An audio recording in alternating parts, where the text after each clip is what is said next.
streets social media imo manoswera ndichiona kuti nyaya dziri kufamba sei. Aiwa ndindongori nefoto mufananidzo wandoda kungokuratidza vazukuru. Mozova zvinhu zviri kuitika, zviri kurongerwawo madzimai pavalentines day apa, zvakatorongerwa.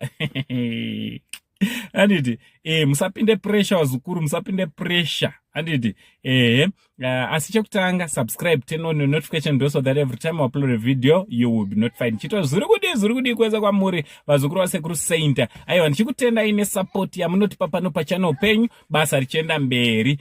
So pane Billboard rakanzi my momo. Handiti randoda kuti my momo papa iswa foto mufananidzo wemudzimai iri panapa muri kungozvionera vazukuru, ndoti indoda kuti muzvionere. iBillboard zvinobhadharwa izvi. City Council inenge yatopiwa mari yekureba. Iye akaita Billboard rachonaka ane apiwa mari yekureba. Zvinhu zvema2 cents vazukuru. mukanzwa vaye vaitaura achiti vakaisa mabillboards mangani mutauni. Hazvisi zvema2 cents vazukuru, ndezvemarefu. Handiti so ndozvarongerwa zvichindudza kuti paipo pamusi wa14 pachona anenge achitamidzwa zvakaita sei, kana mota inogona kubuda apa vazukuru.